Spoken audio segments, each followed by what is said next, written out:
Thanks for being with us today. I'm Nate Eaton, and we are talking with Gary Marshall. You might know who he is, of course, an elected representative from the Idaho Falls area, but he's actually here today speaking with his author/teacher professor hat.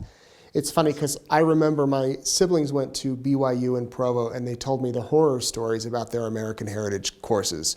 So when I enrolled at BYU Idaho, then Ricks College, I said, I'm going to do it my first semester, get it out of the way, Monday, Wednesday, Friday, I think at 8 o'clock. And you were the professor, and I walked in and I actually really liked the class. All those horror stories weren't true. And what Gary has done now is taken a lot of your years of teaching and put them into this book called In the Tradition of the Founding. So Gary, tell us about it. Well, it does have to do with the fact that I taught for 39 years. And when I went to Ricks College, which became BYU Idaho, when I went to Ricks College, for the first time, I could actually spend time thinking and actually doing some research and planning. And I really wrote the American Heritage curriculum up there. They hired me to teach American Heritage, and I sort of rewrote the whole program. But in the process of that, I got started reading the documents of the 1700s. And the purpose was to know the truth. You know, what are the principles? Where did they come from? Who said what? And it was a marvelous journey. And the book really is a product of all these years of researching the American founding period and what went on there. I imagine there's so much information there. How do you condense it all into this? How many pages? 200, 300 pages? It's about 208 or 260 something. Yeah. Did you have to cut out a lot, or did you just try to make it as concise and as, picture point as perfect? That's an interesting question, because as a teacher, we tend to say things and then we say them again because we look out and think, he didn't get it. Yeah. And so I found myself, when I really started writing a book, I found myself being a little too wordy and saying things once and then saying it again. And so it's taken me a long time. I mean, it's been 4 years of pretty intense work since I retired from teaching to create the book. And I've used a lot of things that I understood and taught. A lot of it's come from questions students have asked me over the years about this principle or that principle. And, but it was hard. It was hard to get it down. I wanted it to be to a general audience, but I'm talking about things here that are generally a little hard for the common folks to wrap their heads around. Most people want a historical narrative. That's not what this book is. This book lays out the principles of the Constitution and from whence they came. What did the founders say? How did they say it? How did they come to that principle? But it was hard to get it down, and I had to revise and condense a little bit more, and I hope I haven't gone too far now. And you said in your email that you, had you not been elected, you probably could have finished this book 2 years ago? Yeah, I had to take, several months. I had to step back from it because the running for office and other things were just too hard and too demanding. Why did you decide to write it? I mean, you wrote the manual for the class. I remember it, the instruction book, which was pretty thick and long. Yeah. Why do this one? I wanted.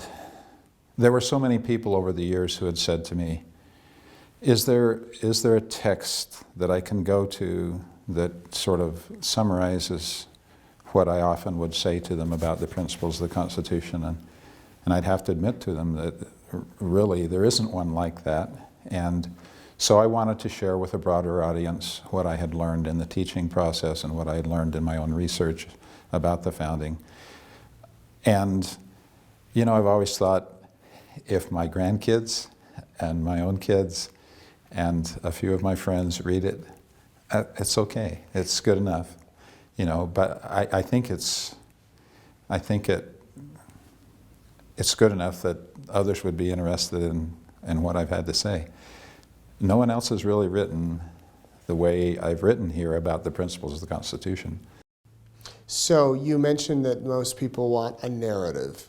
Yeah. I guess a lot of people want the entertainment factor in these books. I mean, is it a dry history book? No. Or do you use stories from back in the day to kind of I don't really use stories. When I talk about the Constitutional Convention, that's like a story, because and I kind of summarize what happened there, and that sort of comes out like a story.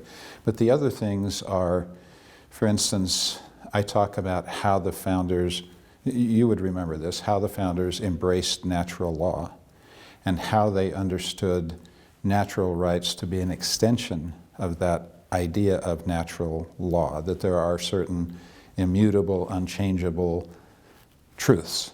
And some of those truths lend themselves to the description of fundamental, unchangeable rights.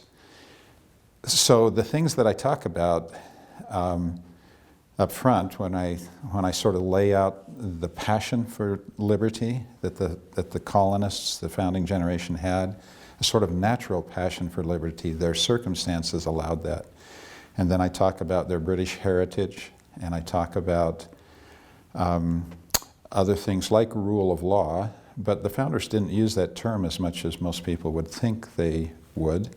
They used, they talked about Republican principles, for instance, and they talked about what has to be in the heart and soul of the people for rule of law to work. So it's those kinds of things that I talk about and how they lend themselves to the underlying constitutional principles. But I've tried to write it in a way that captures the spirit of it. And I use primary documents to sustain what I've said. So if I say this is what they believed, then I'm using primary documents to show that that's exactly what they talked about and what they said. I think people will look at it and say, well, yeah, that makes sense to me. It says, you know, but a nice narrative story, it's not like that. Do you find it interesting that your book is coming out now with everything happening in the country?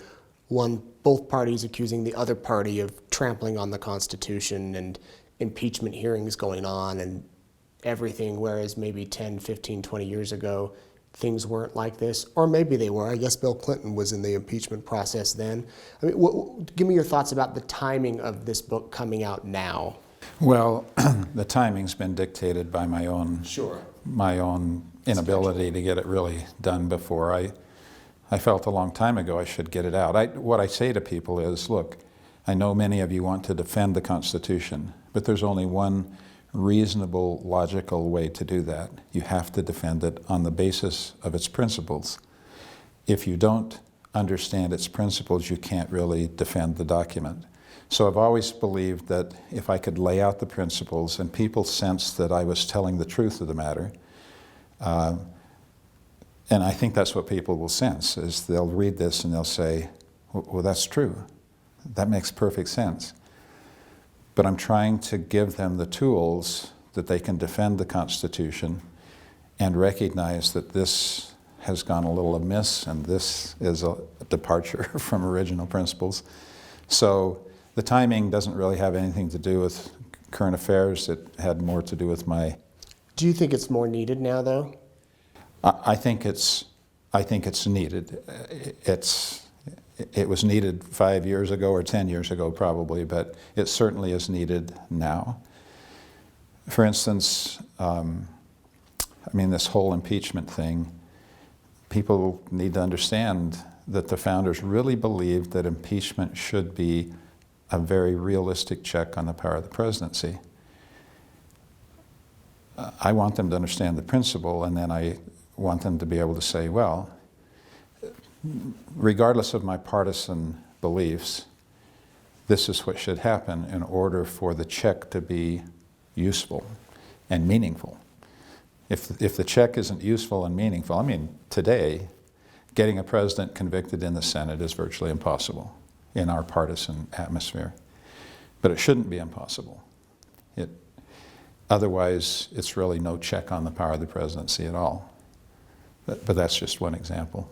Well, but in what you just said with the partisan politics, it's interesting to see what happens, with our elected representatives. And I know you're not here to speak about your time in office, but I do want to ask you, what's been the main thing you've learned since you were elected?